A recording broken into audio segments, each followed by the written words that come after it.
Hello, this is Paul again, and we're on the third part of Unit 10, and we're going to be talking about system sounds now. In other words, we can make changes to what you hear coming out of your speakers. I like to go to the next slide just to get started right away. And what we do first of all is to go into the control panel of your computer.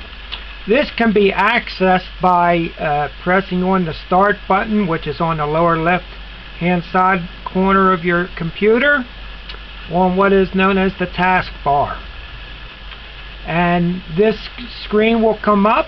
It is either this one, which is your category view, or the more traditional classic view. And on both of them you will choose sounds and audio devices. It will take you to the same display as what we have here. Now take notice that there is in the center device volume, and down on the bottom there is speaker volume.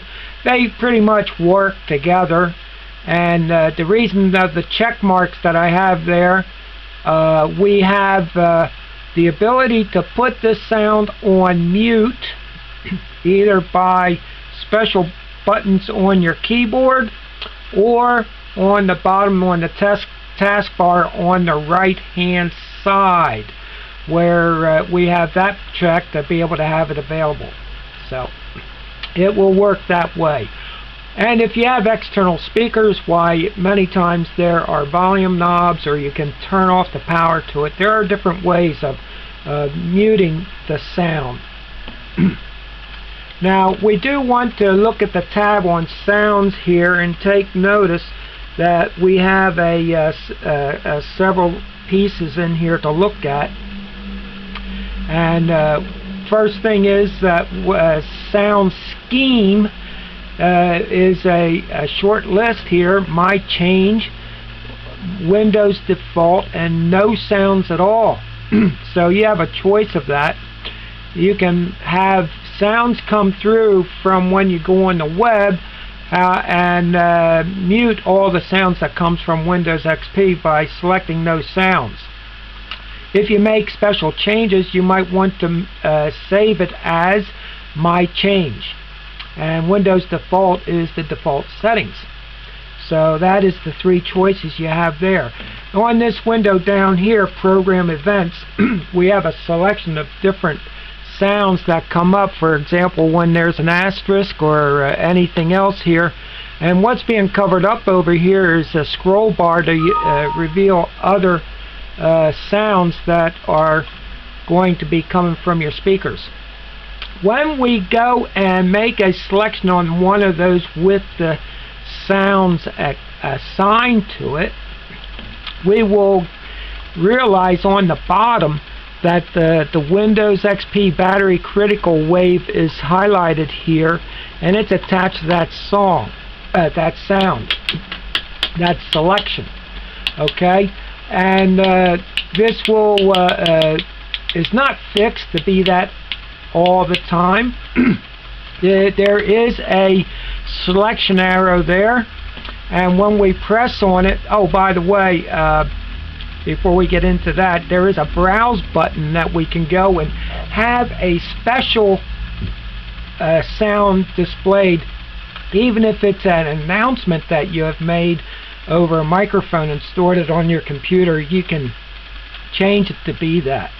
Okay, so you can use a little bit of imagination there. Now what we're if we make any oh, by the way, I'm going to I thought there was a scene that comes up. If we press this button here, there's going to be an impressive list of different sounds to choose from come up, and by clicking them you can change that sound to be almost anything you want it to be.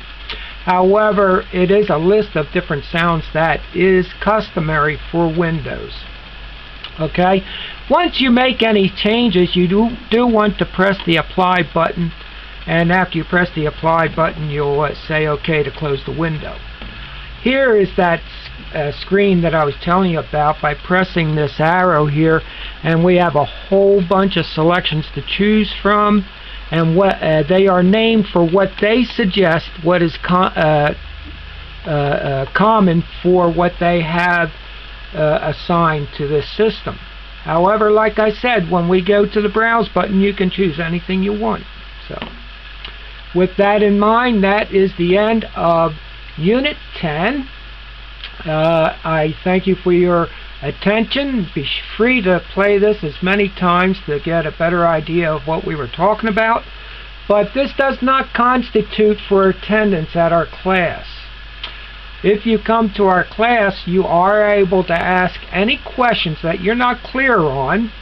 And also, I do feature a portion in my classes called Jitters. And I ask people to let me know what makes you nervous on the computer. So, with this, with your attendance, I'll be able to help you in every way possible. And this is another means to say, I am there for you.